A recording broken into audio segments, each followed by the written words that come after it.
Welcome back to Focus on Health. I'm Lauren Buck, Chief of Health and Human Services for the City of Revere. Today's show is all about the heart, most appropriately since today happens to be Valentine's Day. February is designated as Heart Health Month in this country, so we thought it would be the perfect time to bring on a special guest to help us understand more about ways to keep your heart going strong. We are lucky today to have joining us Dr. Drew Bunker, a primary care physician practicing right here in Revere.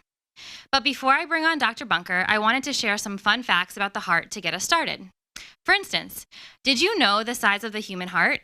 For kids, the heart is about the same size as their fist, and for adults, it's the same size as two fists. Your heart works really hard every day too. In a day, the heart beats around 100,000 times and pumps around 1.5 gallons of blood per minute. That's a ton. One last cool fact.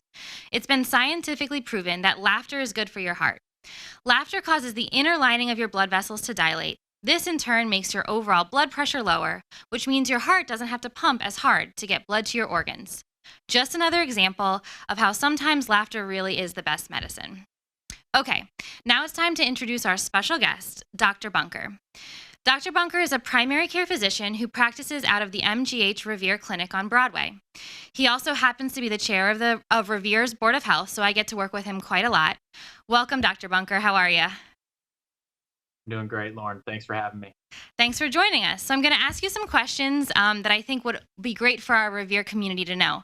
So first, in general, what do we all have to do to keep our hearts healthy and strong? Yeah, this is a great question, Lauren. I talk about this every day with my patients. I think about it in three ways. First is healthy diet. So the big things for that are trying to limit foods that are high in saturated fats. These are the fast foods that are easy to grab off from the store, but obviously are the ones that can affect your heart health. And we'll go more into that later. But other thing is exercise. So the American College of Cardiology, American Heart Association recommends at least an hour and a half of exercise a week, and that's moderate intensity. So that's a little bit more than just a light walk. It's kind of a fast walk. It's going to the gym. It's playing some sport, swimming, biking, things that kind of get your heart rate up a little bit higher than just kind of sitting around. And then stress reduction. So I talked a lot about my patients about that, about adequate sleep, trying to get at least 7 to 8 hours a night, taking time to wind down, making sure that from a mental health perspective, they're doing okay, because we know that that can affect your heart health. So the three things that I always bring up those three things: diet, the exercise, and the stress. That's great. Thanks for kind of laying that out so clearly. So there's a lot of parents out there in Revere.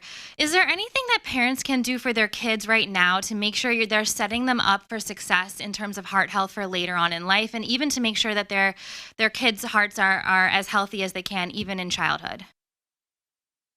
Yep, excellent. Great question. I think about when you think about kids, as exactly as you were saying, it's about setting them up for when they get older, having good habits in terms of their diets and exercise. I really think the important things for kids is and for parents is to try to find healthy foods that they may like and that they are willing to eat. I know kids can be very picky eaters, but there's so many different types of vegetables and fruits out there. So kind of going through the different types and kinds and seeing which ones your child likes. It can be really beneficial if they find even just a few types of fruits or vegetables, even just one fruit, one vegetable, just something to start getting used to eating those types of foods. It can be really beneficial later in life. And the other thing is just staying active.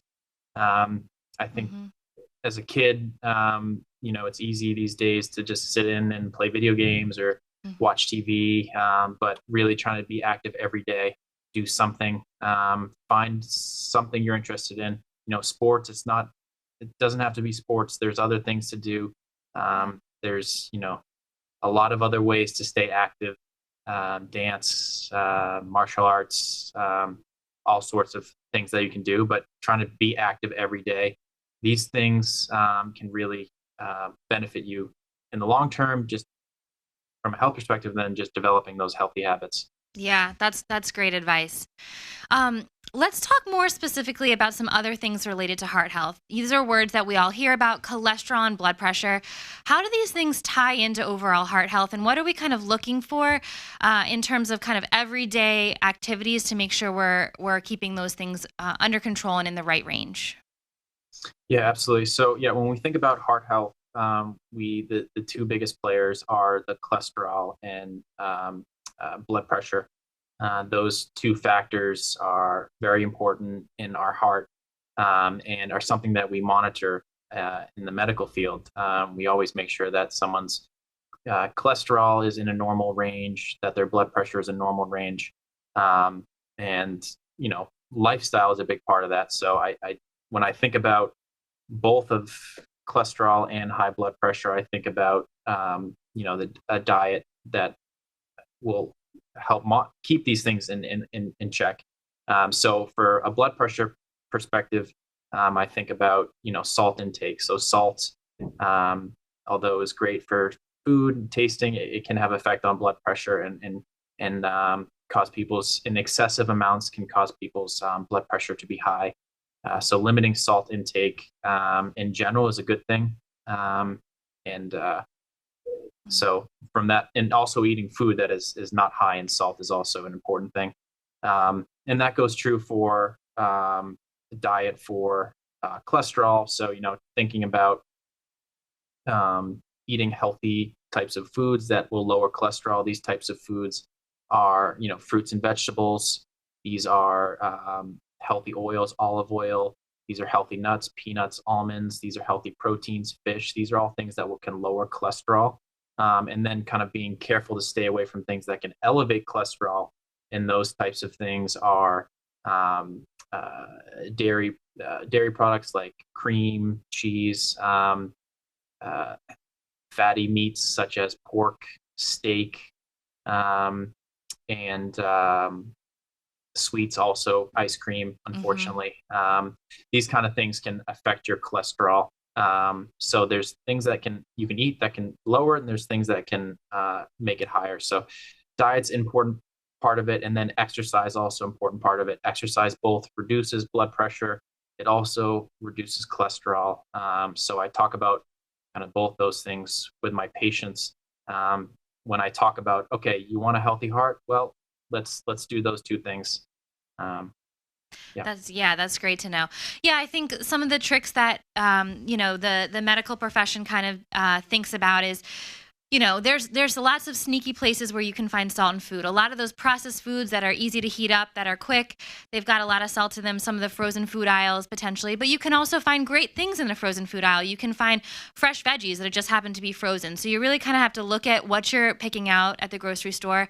We generally say, stick to the edges of the grocery store. I don't know how true that is these days, but it's more just about thinking about fresh fruit, fresh foods, fresh veggies, and they can in any form, but trying to look and make sure you're avoiding those sneaky kind of food items that have a lot of processing, a lot of salt. Yeah. All right. So lastly, let's talk about how mental health affects our heart health. So obviously we've all had, the last 2 years have been really trying on a lot of our mental health. That there's increased depression, stress, and anxiety. And I'm just kind of wondering, Dr. Bunker, could you talk a little bit about how those things play into specifically heart health, and kind of what you counsel your patients on about ways to reduce the effects of those things? Yes. Yeah. Absolutely. So you're completely right on with it. There is a correlation between chronic stress, depression, and worsening heart health. And the way I think about it is in two ways. One is that if you're chronically stressed, particularly stress leads to increased blood pressure chronically, which, as we know, long-term high blood pressure can have effects on the heart. So that's a pretty clear correlation there. The other correlation is with chronic stress, depression. It can affect the ways that we, um, believe it or not, process sugar in our body, and can end up affecting us in terms of our weights, and can this can ultimately have effects on um, our heart. Um, so those things, I really do stress a lot, and that's why one of the 3 points I make about having a healthy heart, I do talk about stress, because it is important, and getting adequate rest, is also important in that. It can be very challenging, these days, definitely, Hmm. but I think focusing on that. And the interesting thing is that when I talk to a lot of people, um, one of the things I for treatment for depression and anxiety is exercising, eating healthy. So all these things kind of play into each Yep. other, which is kind of nice. Yep. Totally.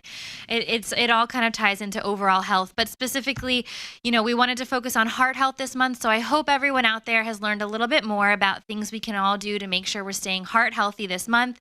Thank you so much for joining us, Dr. Bunker. And that's all for Focus on Health. I hope everyone has a great Valentine's Day and stay healthy, Revere.